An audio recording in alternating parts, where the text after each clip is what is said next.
Bismillahirrahmanirrahim. Assalamualaikum warahmatullahi wabarakatuh.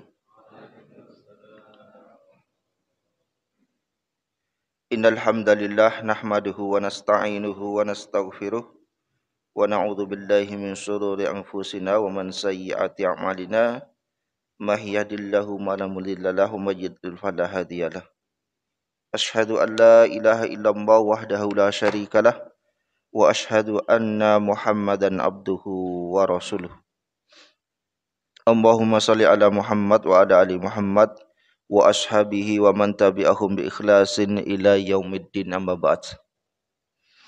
Fa ya ibadallah usikum wa nafsi bi taqwallah faqad fazal muttaqun wal mu'minun.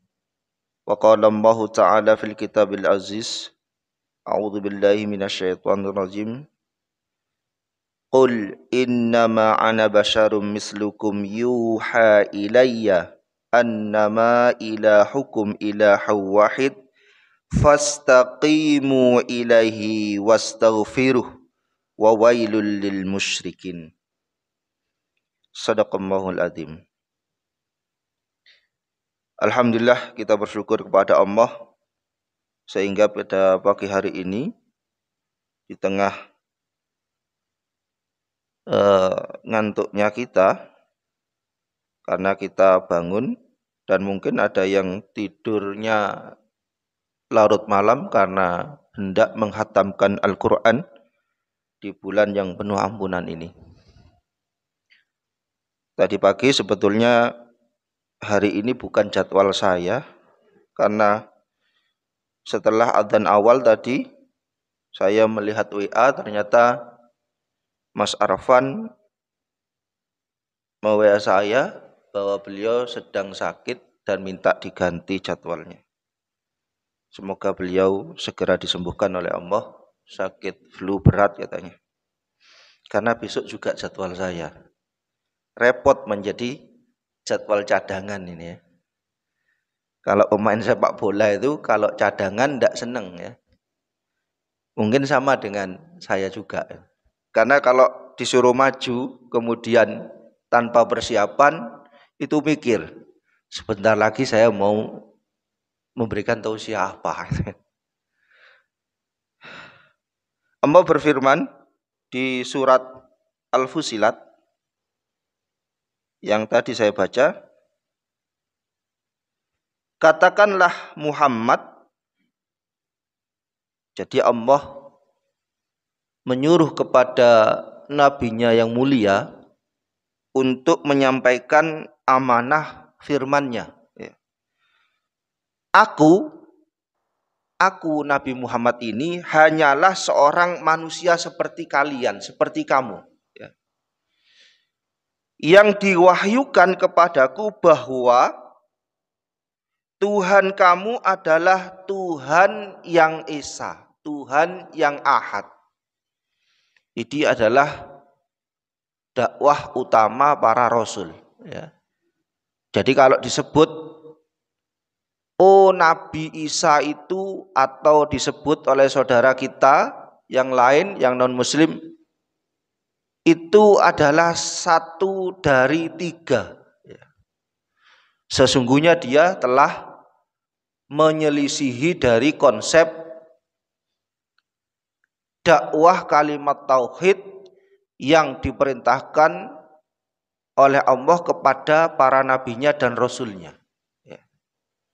Nabi yang pertama tentu Nabi Adam, rasul yang pertama Rasul Nabi Nuh alaihi salam. Ya. Sesungguhnya agama dari keseluruhan nabi dan rasul itu adalah Islam. Dan yang disampaikan misinya itu kalimat tauhid. Ya. Menuhankan satu-satunya Allah sebagai ilahun, sesembahan. Ya. Dan ini sangat difahami oleh musyrikin Mekah. Ya. Karena mereka jelas. Ya.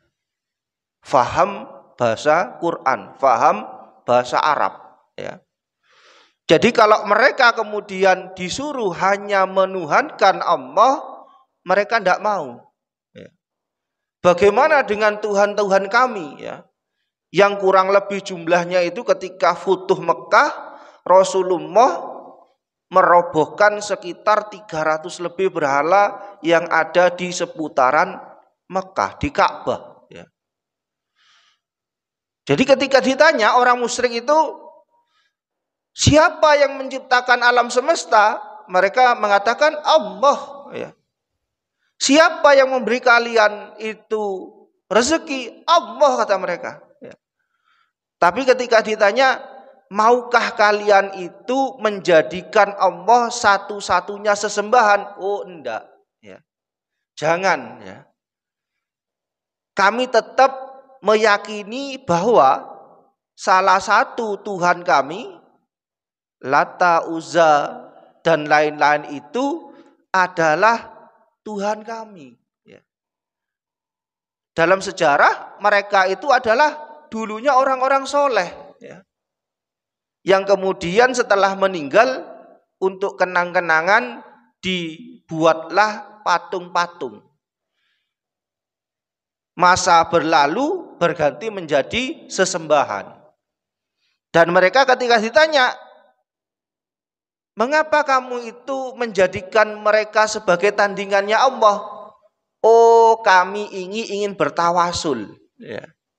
Kami ingin menjadikan mereka itu orang-orang soleh sebagai perantara kami agar doa kami segera terkabul. Ya. Makanya yang ditolak oleh kaum musyrikin Mekah itu adalah tauhid uluhiyah. Kalau kemarin dijelaskan oleh Ustadz Agus Barnianto, konsep dalam Islam itu secara garis besar oleh para ulama, ya. Memang di zaman Nabi itu tidak ada ya konsep seperti ini, ya.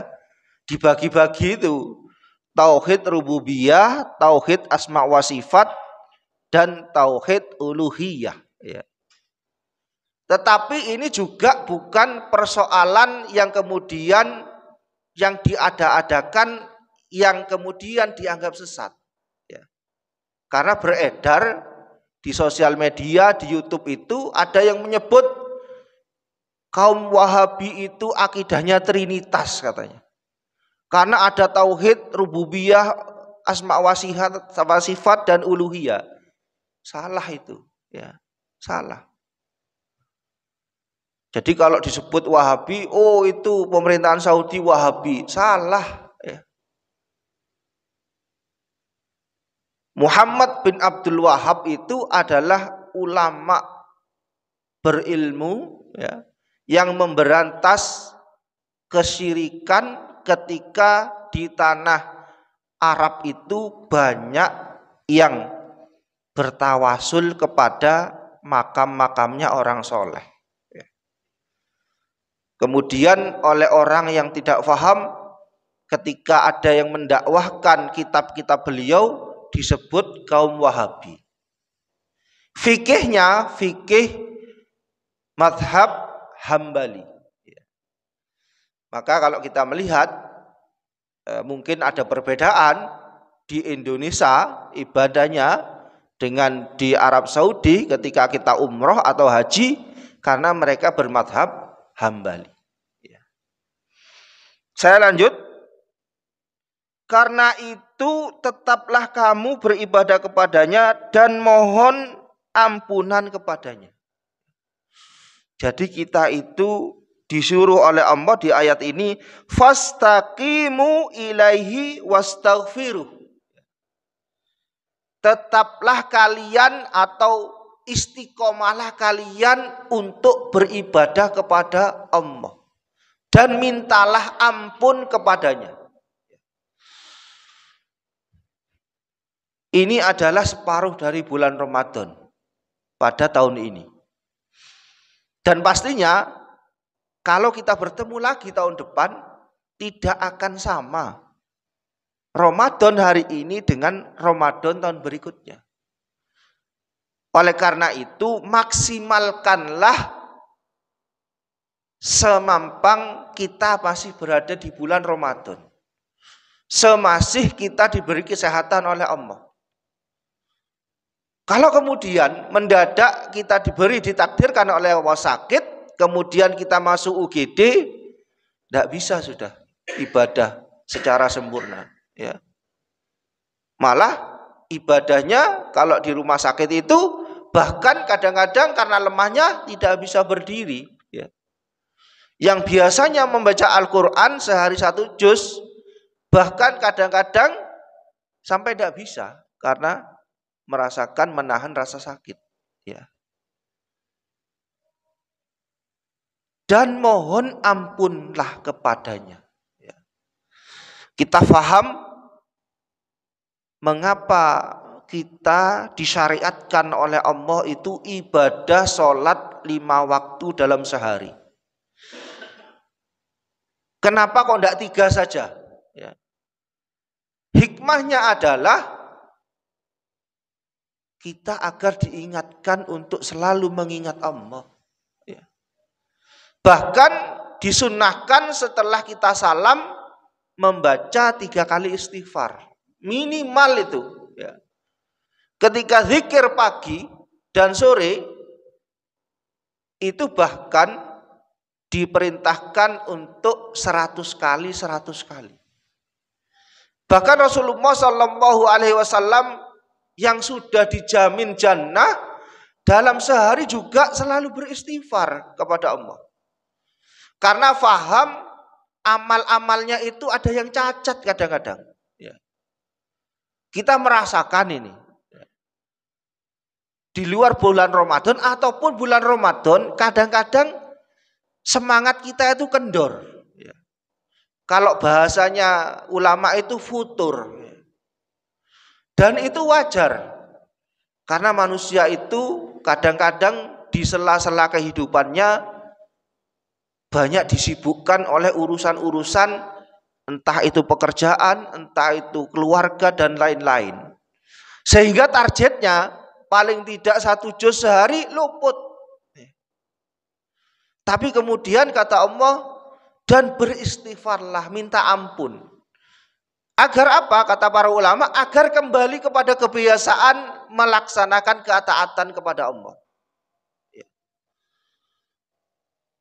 Semampang ini masih ada waktu agar kita tidak kategorinya celaka, maka harus kita kencangkan kembali semangatnya. Ya. Yang semangat untuk mengerjakan ibadah-ibadah sunnah, baik rawatibnya, baik sholat lail, ketika kita di sini sudah ikut sampai sholat witir, kemudian ternyata kok kita bisa bangun jam 2, ditambah lagi di rumah. Ya.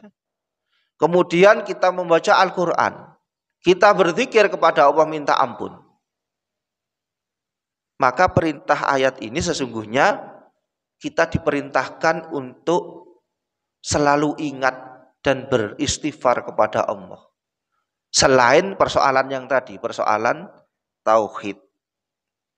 Kemudian ditutup oleh Allah, dan celakalah bagi orang-orang yang menyekutukannya. Menjadikan tandingan-tandingan selain Allah sebagai sesembahan. Celaka mereka itu. Apakah bisa orang mukmin seperti itu? Bisa. Ya. Sebagaimana hadis yang pernah disabdakan oleh Rasul tentang alamat sa'ah itu, yaitu ada hamba-hamba Allah yang sorenya itu beriman, paginya kafir. Ya. Paginya beriman, sorenya kafir. Ini bukan ditujukan kepada orang kafir, ya, ditujukan kepada orang beriman, kepada kita, karena dahsyatnya ujian dan fitnah di akhir zaman. Marilah kita selalu beristighfar kepada Allah. Dikala futur itu menghinggapi kita, kita selalu diingatkan, baik itu ketika kita bertemu dengan ikhwah-ikhwah kita yang soleh. Ya. Jadi sesederhana nasihat, tapi kalau kemudian kita berbaik sangka terhadap nasihat itu, jangan dianggap remeh, ya. Meskipun yang menasehatinya itu oh kok sepertinya bukan lulusan pesantren, ya. Jangan dilihat itunya, tapi lihat kebenaran nasihatnya, ya. Itu saja yang bisa saya sampaikan pada pagi hari ini. Semoga Allah mengampuni dosa-dosa kita dan menghindarkan kita dari dosa syirik yang akan bisa menghapus amal kita. Wallahu a'lam bishawab. Subhanaka Allahumma wa bihamdika asyhadu an la ilaha illa anta astaghfiruka wa atubu ilaik. Assalamualaikum warahmatullahi wabarakatuh.